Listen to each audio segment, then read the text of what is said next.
Today I'd like to talk about three roles or like three ideas that we've been sort of developing for architects.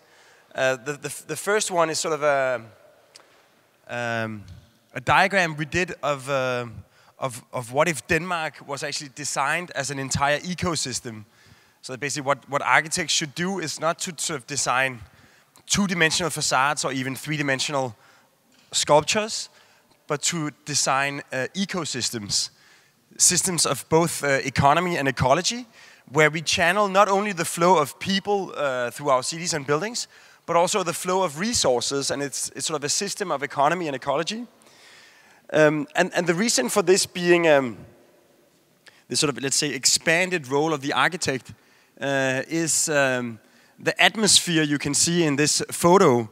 It was taken here in Copenhagen at the COP15, the United Nations Conference of Climate Change. And as you can see on Sarkozy, Merkel, Brown, Obama, it wasn't exactly a party. It was a complete failure, because none of the goals that had been established for the summit were actually reached. And the general sort of discussion about sustainability was drowning in this sort of idea that sustainability is a question of how much of our current quality of life are we prepared to sacrifice in order to become sustainable. So essentially this sort of a Protestant idea that it has to hurt to do good, or a general understanding that sustainable life is less fun than normal life. So when we were asked to sort of compete to design the Danish pavilion in Shanghai at the Shanghai World Expo in 2010, where the subject was sustainable cities, we thought, what about a different kind of sustainability? What if sustainable cities and buildings could actually increase human enjoyment and quality of life? So we designed the Danish pavilion as a sort of as a loop of a Danish street that sort of consolidates all of the different aspects of Danish city life. There's a lot of interesting noises. All of the aspects of Danish city life where the sustainable elements actually increase our life quality. And one of the examples is the blue bicycle lanes of Copenhagen. 37% of the Copenhageners commute by bicycle. By contrast, which means that they are never stuck in traffic. They can really move freely from where they need to go. They never look for parking spots endlessly. They just put the bike in the middle of the sidewalk where they're going. And by comparison, last year in Shanghai there was an 11-day traffic jam. So some poor individual was stuck in traffic for 11 days. That's the opposite of hedonism. And of course we introduced the Copenhagen City Bikes that allows people to sort of borrow a bicycle for free and move through the city. They could even bicycle through the exhibition itself. And then also Copenhagen and Shanghai are both port cities. But in Copenhagen, 15 years ago, there were some investments in surface drains, and almost instantly the water became so clean that we could swim in it. One of our first projects was the Copenhagen Harbor Bath that sort of extends public life into the water. And again, we thought let's allow the visitors to the pavilion to experience how clean, if not how cold, the Danish harbor water is, making this sort of harbor bath in the middle of the pavilion.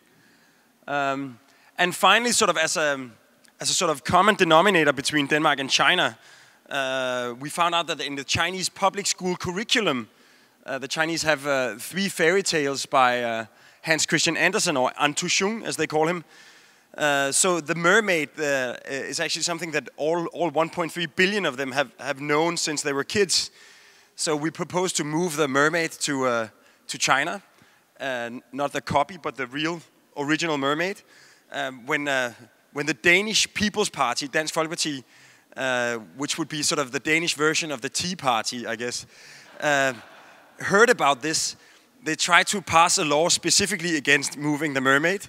And I was sort of invited to speak at the parliament to argue her case. And as you can see, we got her for 6 months. I'm glad to say she's back. We even got her through Chinese customs. And there she sits. So as a very simple idea, like as an exhibition, the idea of the Danish pavilion was to try to consolidate elements of Danish city life, like the convenience of the bicycles, or like the enjoyment of jumping in the port instead of like going for hours outside the city to go to the beach, as examples where a conscious investment in a sustainable city actually increases human enjoyment. We try to sort of pursue these ideas in various ways. One of them, I'm not going to go into detail with these projects, but we've done a series of experiments here in Copenhagen that involve mixing different traditional ingredients. For instance, we did a project called The Mountain in Copenhagen. It's a man-made mountain of almost like houses with gardens, where each apartment actually has a garden sitting on the roof of the apartment below it. And the way we can make a mountain in the middle of sort of flat Copenhagen is because all of these apartments are actually placed on top of a big parking structure. So instead of having a traditional stack of apartments looking at a boring block of cars, we have all of the cars create a man-made mountain. We imported a Swiss funicular elevator because in Switzerland they have a natural need for diagonal elevators that gives access to the apartments.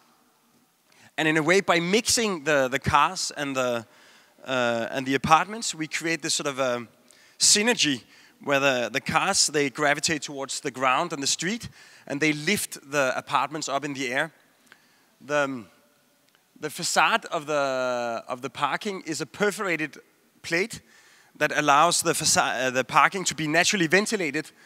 But by making the holes in different sizes, basically a perforated aluminum plate is almost the cheapest facade you can buy. Paying 4% extra, we could vary the hole size. So from a distance, it turns into a giant urban artwork almost for free. So essentially this idea that what would have been a traditional parking building and a normal apartment block suddenly becomes a mountain of homes in the middle of Copenhagen. And this sort of idea, we call it architectural alchemy, that you can create, if not gold, then at least added value by mixing different programs that are normally not put together. We took one step further. At the end of Copenhagen city limits, this man-made lake is the end of Ørestad, this neighborhood south of Copenhagen. And it's sort of a new town. And we thought, like, how can you impregnate a completely new neighborhood with the diversity of a historical city? And basically, again, exploiting the fact that shops and offices, they like to be close to the customers. Apartments like to go higher. And also residential spaces are less deep than commercial spaces. We suddenly get space for like little gardens in front of these sort of townhouses. We distorted the volume to optimize it for the views and the daylight. The result is this thing we call the 8 house.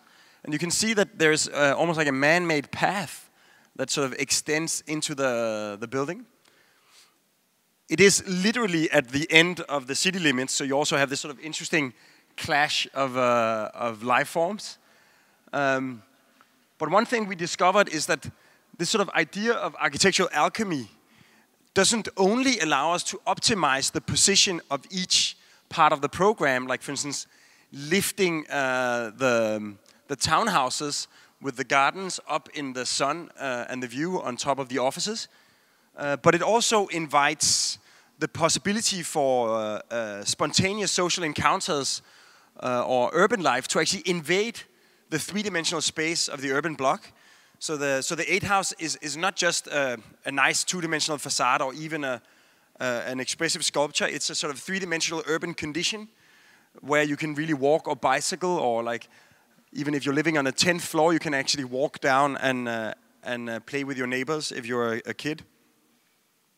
So we invented this idea for the residents, but what happened as a consequence is that because Copenhagen is as flat as you can see on these images, it also became almost like a destination on weekends, that it's the only place you can actually go and appreciate the landscape around you.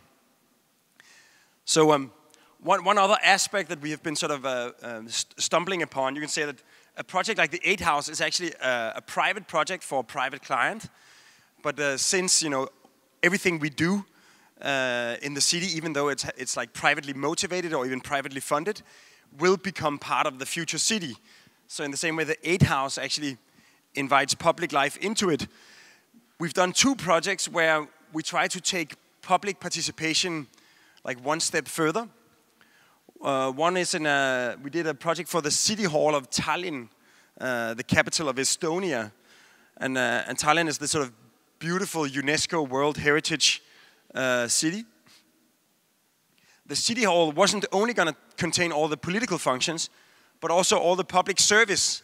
So we thought, rather than having this sort of traditional dichotomy with the public outside and the politicians inside, we proposed to lift the city hall above the town square to create sort of a continuous public domain where everybody is invited to freely enter into the ground floor of the city hall, into what we call the public service marketplace, where they can actually go and engage with the public servants and see the politicians at work. We called the project the Public Village, because each department in the city hall, we gave it its own building. It has its own, size according to its program, its own little view, but they're all connected, creating a continuous floor plate. And the gaps between the different buildings allows daylight to penetrate deep into the floor plan. In one place, we invite the people of Thailand to visit the roof and enjoy the view of the skyline of Tallinn. And then there was one last thing that in the old world, it's almost impossible to imagine a city hall without a tower. In Aarhus, Arne Jacobsen was famously requested to design a tower for the city hall. He won the competition without the clock tower. And according to myth, he was so unhappy about it that he made the ugliest possible tower he could imagine. At least that's what they say. But this is the old tower of the City Hall of Tallinn. So there was in the master plan an anticipation of a spire. So we thought, okay, what are we going to do? Let's put the city council inside the spire. So they have like this incredibly generous space for political reflection, we called it. But the ceiling, we proposed to make it like a giant mirror. So when the politicians have to make difficult decisions, all they have to do is sort of look up, and they get a sort of periscope overview of the city that they're actually messing with. But as a side effect, when the angry citizens gather to demonstrate, they get this sort of perfect overview of the city council. They can see if politicians are absent or sleeping or playing Angry Birds. So we call this idea the democratic periscope that combines political overview with public insight. And to our luck, the city council liked the idea, and we're starting construction in the spring. So in this case, because we were making sort of the cradle of the urban democracy, political transparency and public participation was sort of almost like nested into the architecture. The other project in this category was conceived right next to where our office is here in Copenhagen, on Nørrebro. These are images from the cartoon crisis right outside our office. This is from Syria, but you probably remember this is the street where our office is. You probably remember the cartoon crisis didn't only provoke the entire sort of Islamic world, but also the local Muslim population, especially on Nørrebro and outer Nørrebro. So some years ago, we were invited to compete to envision a new urban space spanning from Nørrebrogade, our office is basically down here, all the way up to Tagensvej, a space left where the train tracks used to be. This is right next to Nørrebrohallen, a former sort of rail yard converted into a sports complex. And we made sort of a very simple idea. This is a photo taken recently.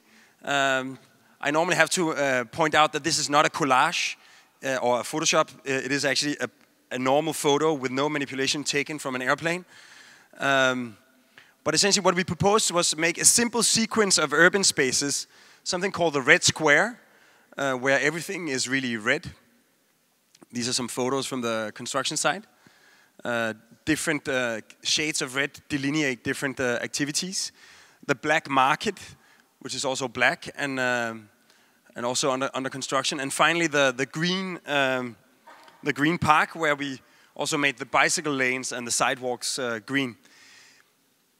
So that's like a sort of a simple idea of assigning 3 different sort of identities. But the most important part of the project was that this neighborhood, it's right next to Mjølnerparken, which is one of the closest things we have to a ghetto here in Denmark, and especially in Copenhagen. In the whole area, you have more than 60 different nationalities, which makes it the most ethnically diverse neighborhood in Denmark.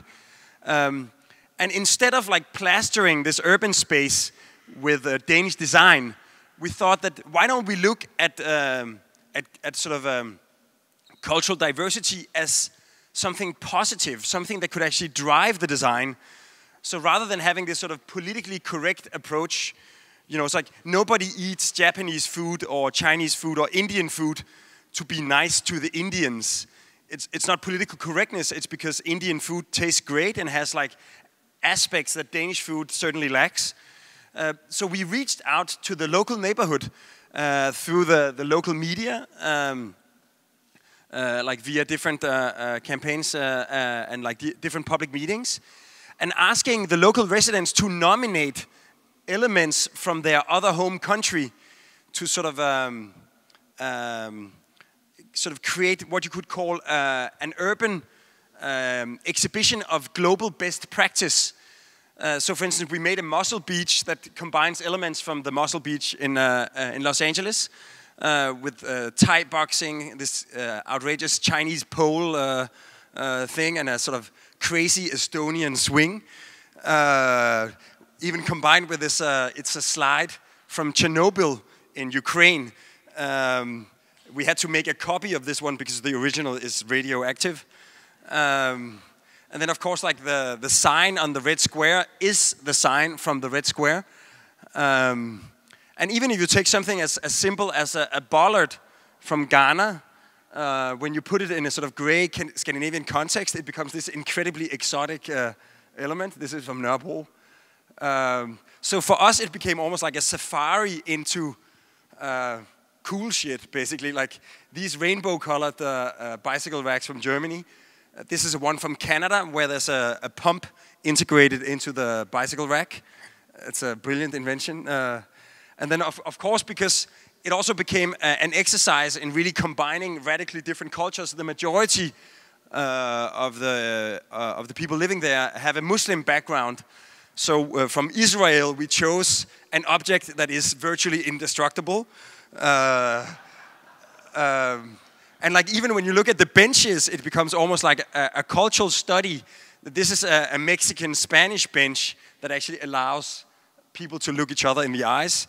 This is a Belgian bench that forces people to look away from each other. In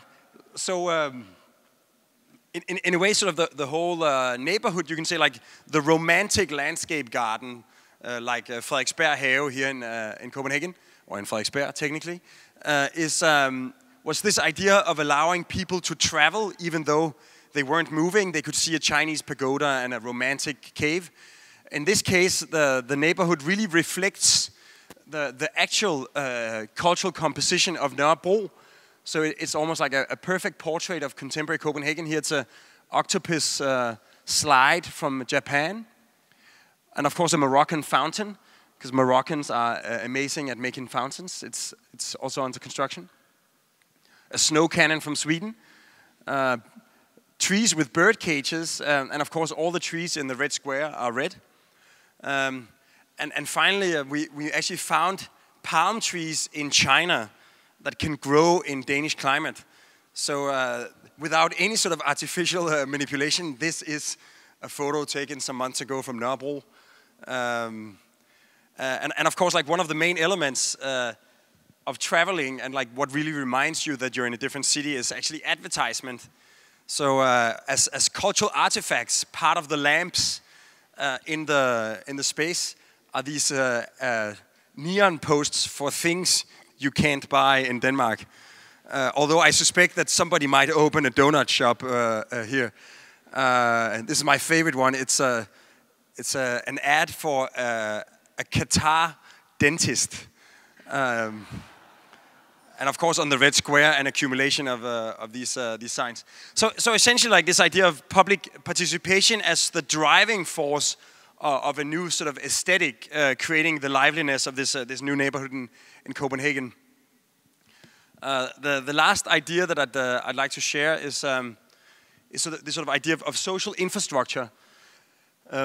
Is that we recently got invited to look at the future of the metropolitan area of Copenhagen, and we got invited by the 10 municipalities right outside Copenhagen municipality to look at what happens when this new train line is going to connect all of the 10 municipalities into a continuous, sort of almost like a string of pearls in the periphery of Copenhagen.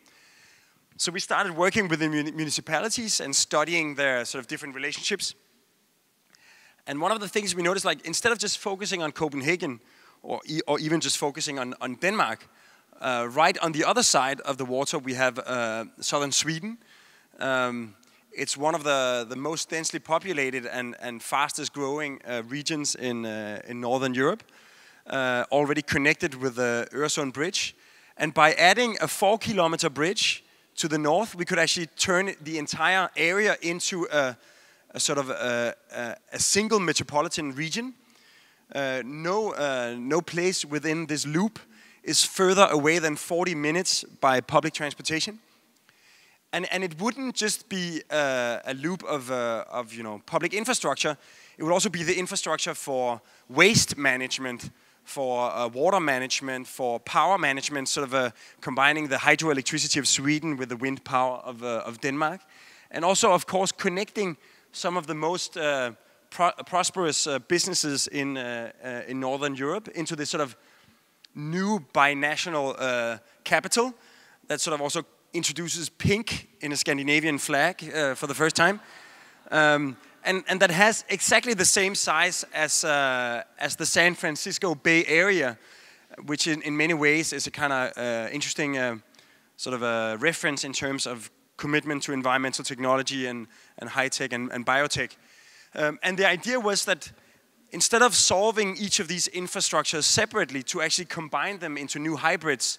So the train would also be combined with the sort of phase 1 densification. So the train is not something that arrives in a station. It is really nested into the urban city fabric.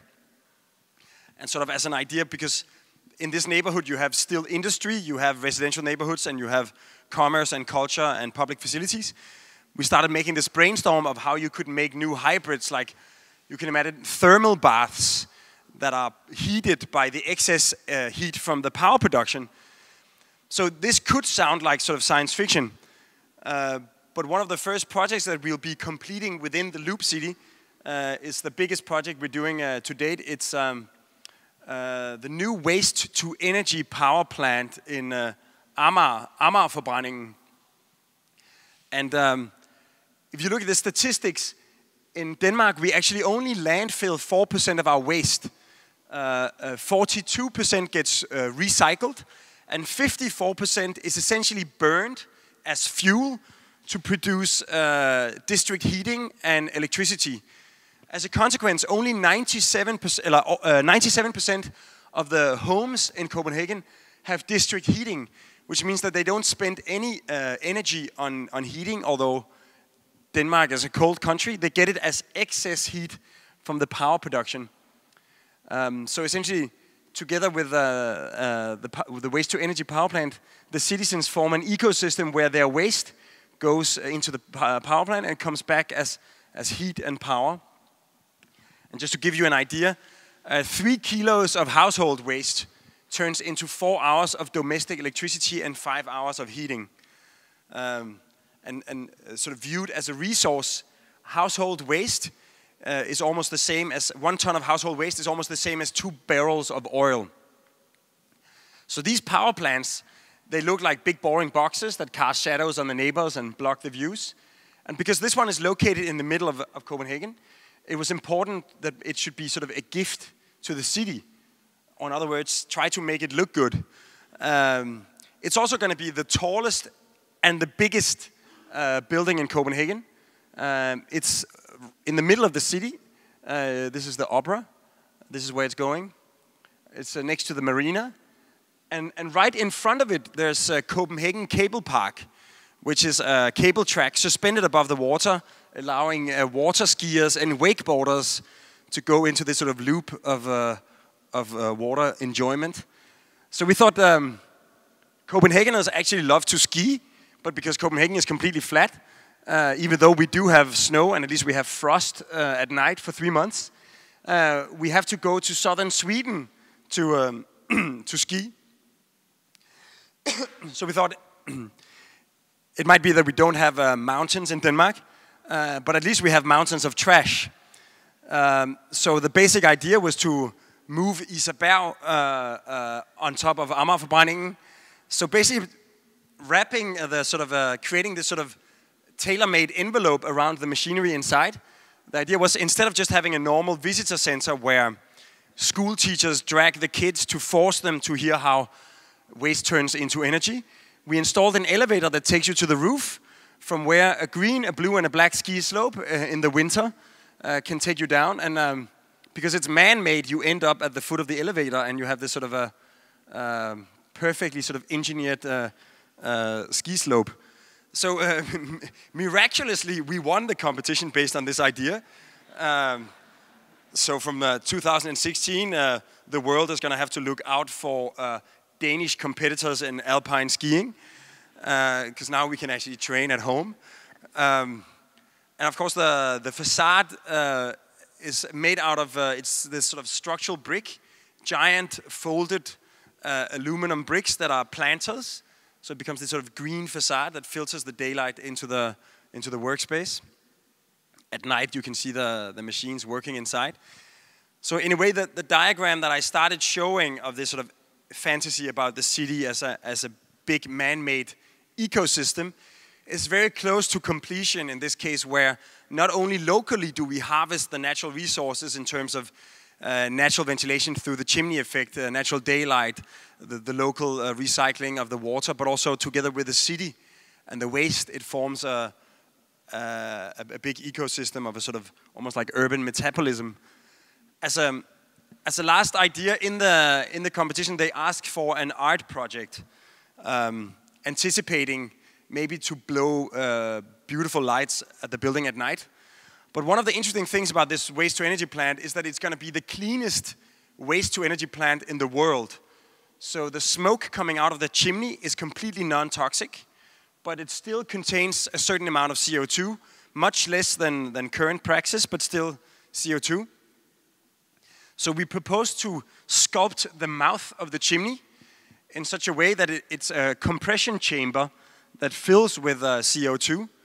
And when there's 100 kilos inside, it sort of compresses and puffs a giant smoke ring. And I mean, of course, in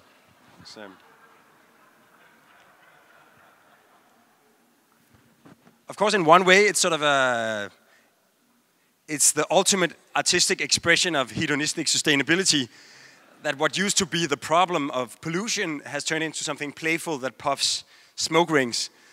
But sort of on the slightly more serious side, one of the main drivers of behavioral change is knowledge, that if people don't know, they can't act. And because smoke and CO2 is this very abstract, uncountable, ungraspable thing. You know, when my nephews ask me, what's this whole story about CO2, what's a ton of CO2? I have to confess that I don't have a clue. But in 2016, the answer is just count smoke rings.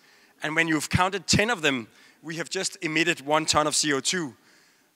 So in many ways, you can say the new waste-to-energy power plant in Copenhagen is not only sort of economically and ecologically sustainable, that it sort of turns waste into a resource.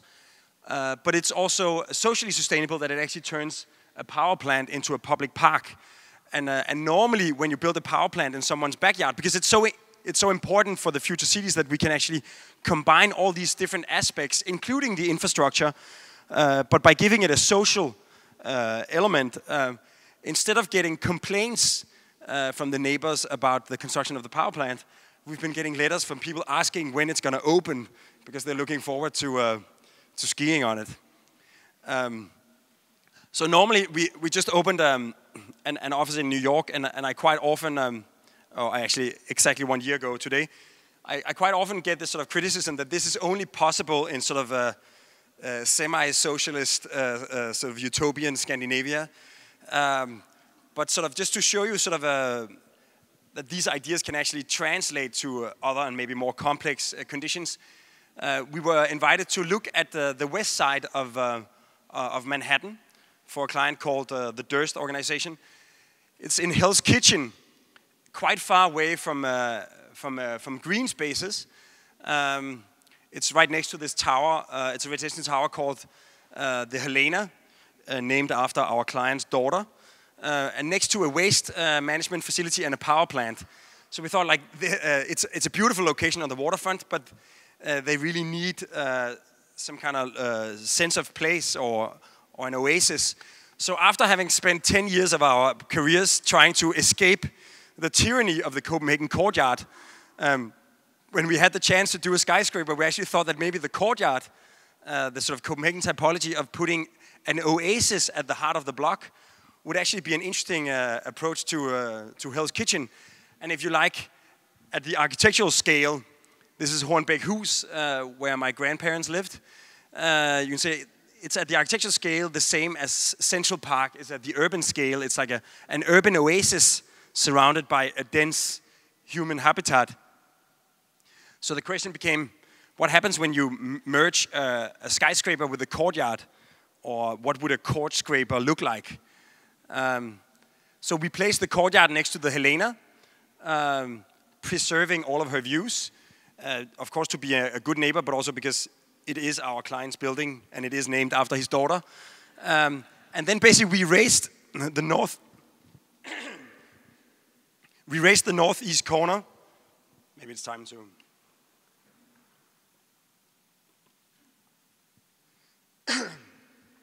We raised the northeast corner to 460 feet, creating this sort of almost like a warped courtyard, a bit like in the 8 House. It's sort of oriented towards the south and the west, so it really brings views and daylight into the courtyard. So even though it's incredibly dense, you actually have sunshine in the sort of central garden. So it becomes this sort of quite strange silhouette that is actually totally shaped from the fact that it sort of successfully introduces the rejuvenation of Manhattan waterfront into the heart of the city fabric. And of course it opens up for this sort of completely new opportunity that in the middle of Hell's Kitchen, surrounded by all the noise of New York, you actually have this sort of man-made urban oasis, and it even has views of the river. So we've been working on this project for like 16 months, and in this month, in September, we're breaking ground. So with this as the sort of final proof that some of these sort of experiments that we've been conducting in a sort of protected Scandinavian habitat can actually be moved and even crossbred with other and more sort of metropolitan conditions such as New York. So here's a small souvenir of what it might be like driving up and down the West Side Highway in 2014. Oh yeah. And if you're interested, the next couple of months there's a show at Louisiana where the building is also on display. One of the elements is that we made an evolutionary tree that shows the evolution of the skyscraper and the evolution of the courtyard, and how the two trees merge in the court scraper. So there's sort of a little Darwinian perspective to architecture.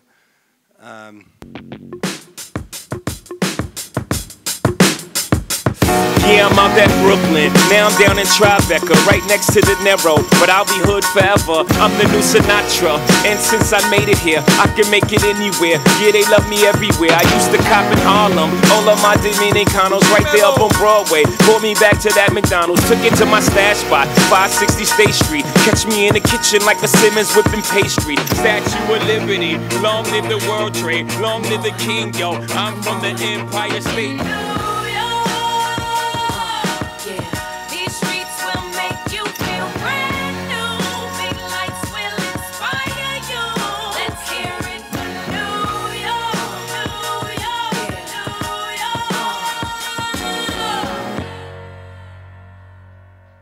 Thank you.